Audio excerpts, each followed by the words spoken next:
बिस्मिल्लाहिर्रहमानिर्रहीम। अस्सलामुअलैकुम नाज़रीन। इस एपिसोड के आगाज़ में हम देखेंगे कि एथसिस आकर कहता है कि मेरे अमीर, मिस्र का चारों तरफ से मुहासरा कर लिया गया है। शहवार के सिपाही और टेम्पलर्स एक साथ जमा हैं। उन्होंने चारों अतराफ में रास्ते भी बंद कर दिए हैं। ये सुनकर उर्फा कहता है, जनाब हालात ऐसे हैं कि हम बाहर निकले तो पकड़े जाएंगे। इस पर सलाहुद्दीन कहते हैं, उर्फा इस बार ऐसा नहीं होगा, हमारा रब यकीनन हमें निकलने का रास्ता दिखाएगा। वहीं शहवार मैला से पूछता है, हुमैरा खातून ये कैसी सूरत हाल है? तो मैला कहती है, वजीर हजरत मैं अपना तारुफ करवाने की इजाजत चाहती हूँ।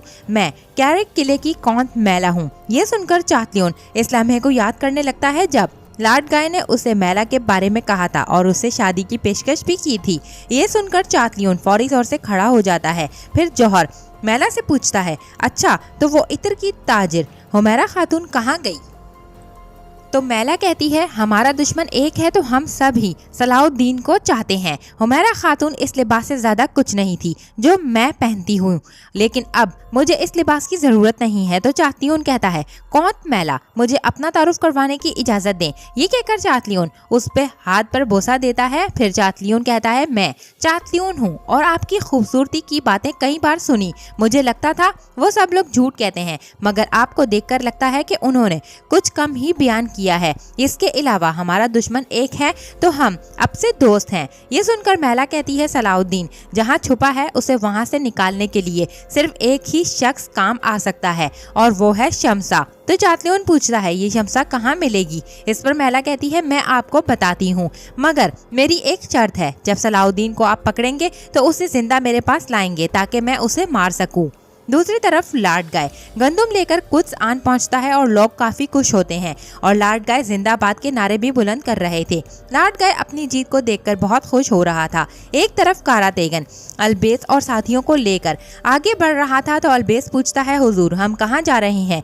क्या आप आपा खातून यानी कि हल्ब जा रहे हैं या फिर जंग के मैदान में मिस्र की जानिब कायरा की तरफ हमें जाने का रास्ते का तयन करना है?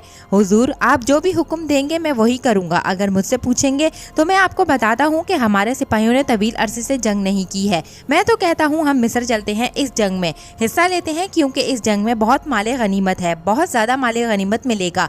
ये सुनकर कारा तेगन रुक जाता है और अलबेस का नाम पुकारता है, जिस पर अलबेस कहता है, हुजूर जब आप मेरा नाम लेते हैं तो ये और भी खूबसूरत हो जाता है, आप बस हुक्म करें। इसके साथ कारा तेगन पूछता है कि मैं जिंदा हूँ या मुर्दा? तो अलबेस कहता है, मैंने आपको कई बार जिंदा होते देखा है हुजूर, लेकिन मैंने आपको कभी मरते हुए नहीं देखा। तो कारा तेगन ये बताता है कि तुमको और क्या बताया था उस शख्स ने? तो अलबेस कहता है, मैंने हर्फ व हर्फ जो भी आपको बताया उसने मुझे जो कहा मैंने आपको बता दिया है हुजूर।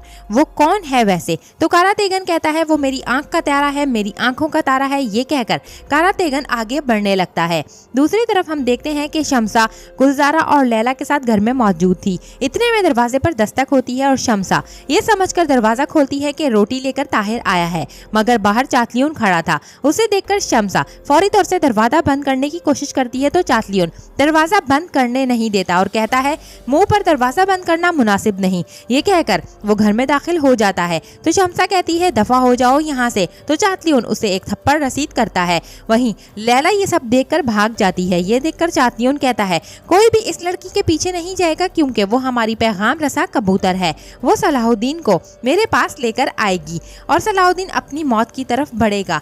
सुनकर के शमसा और उसकी दोस्त काफी ज्यादा परेशानी में है। ये सब सुनकर शमसा काफी परेशान होती है। एक तरफ हम देखते हैं काजी फाजिल के पास कामिल आता है और कहता है, काजी फाजिल मैं आपको कुछ बताना चाहता हूँ, इस बार जिंदगी और मौत का मामला है। ये सुनकर काजी फाजिल भी काफी ज्यादा परेशान हो जाते हैं। एक तरफ चातलियोन कमांडर से कहता है कि घर के चारों अतराफ तीर अंदाज खड़े कर दिए हैं। जब सलाहुद्दीन इस शहजादी को लेने के लिए आएगा तो उसे मालूम हो जाएगा कि उन्हें क्या करना है। इसी के साथ कमांडर वहां से चला जाता है और फिर शमसा कहती है, तुम जानवर से भी बदतर हो, उसे तो खुदा की तरफ से निकाला गया है। जहाँ तक तुम्हारा ताल्लुक है तो तुम्हें बिल्कुल भुला दिया गया है। ये सुनकर चातलियोन उसका चेहरा दबोच लेता है और कहता है, अपने आप को बेकार में मत थकाओ। मैं तो कहता था कि औरतों के लिए मौत का खतरा लेना ही बेवकूफ़ी है, लेकिन अब मैं तुम्हें देख रहा हूँ तो मैं देखता हूँ कि सलाहुद्दीन कैसे नहीं आता। सलाहुद्दीन पर तो इल्ज़ाम लगाना बिल्कुल ही फजूल है। दूसरी तरफ हम देखते हैं एमलेरिक लॉर्ड गाय से कहता है मैं जानता था तुम अच्छी खबर के साथ आओगे। वहीं बाल्डोन काफी ज्यादा डरा सहमा अपनी बहन सबीला के गले लगता है और वहीं लॉर्ड गाय मजीद कहता है कि कुब्रस की गंदुम अब आपकी हुई। इतने में एमलेरिक लॉर्ड जियोम को ना पाते हुए सवाल करता है कि लॉर्ड जियोम कहाँ है। फिर सबीला भी पूछती है लॉर्ड जियोम कहाँ है। इस पर लॉर्ड गाय काफी देर खामोश रहता है तो एमलेरिक कहता है क्या सूरत हाल है, क्यों खामोश खड़े हो तुम। तो लॉर्ड गाय कहता है हम जब ताजरों से गंदुम खरीद रहे थे तो सुल्तान नूरुद्दीन से ताल्लुक रखने वाले मुसलमान वहां आ गए।